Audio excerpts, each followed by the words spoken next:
ravi de vous retrouver pour cette nouvelle émission littéraire sur 42 TV. J'en profite de l'occasion pour remercier Monsieur le maire et tous les bénévoles de la bibliothèque de Lézigneux qui nous accueillent aujourd'hui dans cette magnifique bibliothèque. Bonjour Audrey. Bonjour. Ravi que tu participes à cette émission. Merci pour l'invitation, merci beaucoup. Est-ce que tu peux te présenter, s'il te plaît? Donc je m'appelle Audrey Eden, je suis autrice indépendante, j'habite dans la Loire depuis 20 ans, j'ai 2 garçons et j'écris principalement des romans psychologiques. Mon but c'est de transmettre les émotions et de travailler sur l'humain. D'accord, d'accord. Ben, dis-moi, quelle est la raison pour laquelle tu t'es lancée dans l'écriture? Ça a été suite à un livre, une découverte ou une envie? Alors, l'amour déjà de la langue française, je l'ai depuis que je suis toute petite. Et puis le déclic des histoires, l'amour des histoires, je l'ai eu en fait avec une institutrice en CE2. Elle avait l'habitude de nous réunir très souvent en cercle assis par terre et elle nous lisait en fait des extraits d'histoire. Et je crois que oui, là, le fait de pouvoir voyager à travers les livres et en même temps d'être dans un cocon, ça m'a donné envie vraiment de découvrir le monde des histoires et des romans. Et puis ensuite, j'ai continué à écrire à l'adolescence. On s'essaye à pas mal de choses, il y a pas mal de ratés aussi. Et voilà, je pense que j'ai continué à écrire jusque-là. Par contre, oui, j'ai passé le cap de la publication assez tardivement, étant donné que je ne me sentais pas forcément légitime. Très à l'aise, oui, ça, c'est un petit peu le cas de pas mal d'auteurs. Hein. Et puisque tu parlais d'écriture, comment t'organises-tu pour écrire? Tu as un rituel? Explique-nous. Alors moi, c'est vrai que c'est assez spécifique parce que j'écris quasiment tout le temps. Alors mon téléphone, il est déjà adapté parce que j'ai un stylet, donc je peux écrire, prendre des notes. Voilà, je l'ai choisi pour ça. J'ai toujours en fait soit des feuilles, soit des petits carnets. J'aime bien en fait pour chaque livre avoir un carnet différent et écrire des notes. Donc souvent il m'accompagne. Et dès que j'ai un moment, en fait, j'ai tendance à écrire. Sachant que je suis assez, on va dire, prolifique tôt le matin. Je suis une lève-tôt, donc quand tout le monde dort encore, j'ai tendance à me réveiller et à écrire. Ok. Ben, dis-nous, tiens, puisque tu nous as amené tes 2 derniers romans, qui sont en fait le tome 1 et le tome 2, pour écrire un roman comme celui-là, il t'a fallu combien de temps? Alors, moi, en fait, entre l'étape de la conception, c'est-à-dire les idées, et la fin, le dernier mot, il me faut quand même un certain moment, parce que j'ai tendance à prendre du temps, il faut que ça infuse un petit peu avant d'écrire. Donc, en moyenne, on va dire pour un roman, je mets environ 1 an. Et justement, quand tu viens de dire, quand j'écris le mot fin, quand tu écris le mot fin, tu ressens quoi?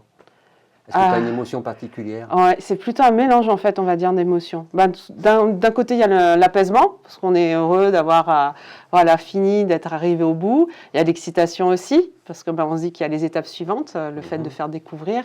Et puis, il y a aussi un effet de manque. Très souvent.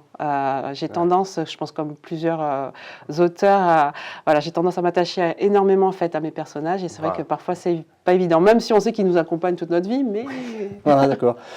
Et dans le courant quand tu as commencé à écrire les premières lignes de ce roman ou du précédent, est-ce qu'il t'est arrivé d'avoir des moments de doute? C'est vrai que pour un livre, non, j'ai pas forcément de doute sur est-ce que c'est légitime ou pas d'écrire là-dessus. Par contre, sur la structure, sur la façon de faire, sur les choses, je suis tout le temps en fait en remise en question. Alors, parle-nous de ces romans, hein, puisque c'est un tome 1 et un tome 2. Peux-tu pas les résumer, mais nous donner les grandes idées, sans spoiler, bien sûr. Oui, bien évidemment. Donner envie à nos auditeurs et à nos téléspectateurs d'aller l'acheter, quoi.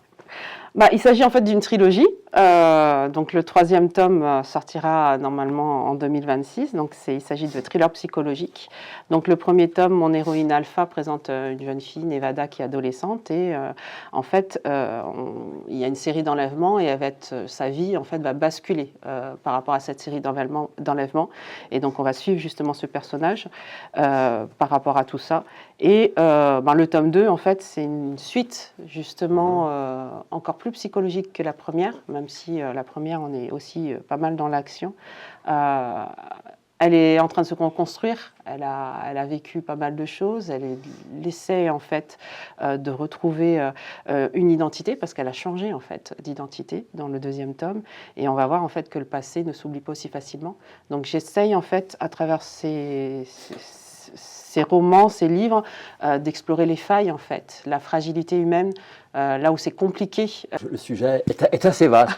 Oui. Et ben justement, concernant ces deux romans, où as-tu trouvé l'inspiration au départ et comment as-tu créé tes personnages ou ton personnage?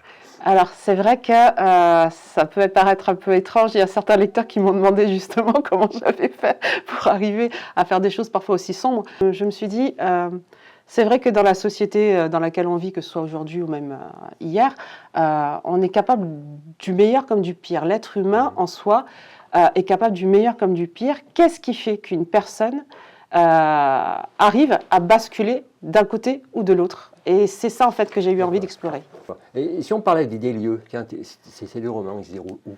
Alors justement, moi, au niveau des lieux, c'est assez spécifique parce que je n'accorde pas non plus énormément d'importance aux lieux. D'accord. J'aime bien laisser les lecteurs en fait se projeter en fait dans une sorte de géographie intérieure. Donc d'ailleurs, dans mes romans, je donne pas de nom de ville. C'est la description qui va créer une ambiance, une atmosphère. Ils vont justement s'imprégner par rapport à ça. Ah, d'accord. Et alors, dans ces romans, est-ce que tu laisses une part importante à tout ce qui est dialogue? Il y a une part, bien sûr, au dialogue, tout à fait. Alors le dialogue, il est là pour faire avancer l'action, bien sûr, faire découvrir les personnages, leur caractère, bien évidemment. Mais il y a aussi tous les sous-entendus, en fait. J'accorde aussi une importance, en fait, à lire entre les mots, à essayer de comprendre. Et puis après, ça crée aussi des surprises. D'accord. Et peut-être pour terminer, dis-moi si tu as un nouveau projet d'écriture. Tu m'as dit oui, parce qu'il y a un tome 3, mais est-ce que tu as déjà eu une idée qui te traîne dans un petit coin de ta tête pour autre chose? Oui. Oui. Il y en a énormément, en fait.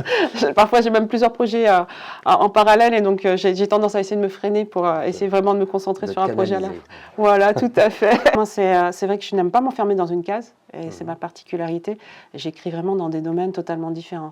Eh bien, merci Audrey. Merci. Pour nos auditeurs, je rappelle les titres. Mon héroïne alpha, mon héroïne bêta, en attendant le troisième. Merci, au revoir. Merci. Et à une prochaine fois. Merci Audrey. Merci.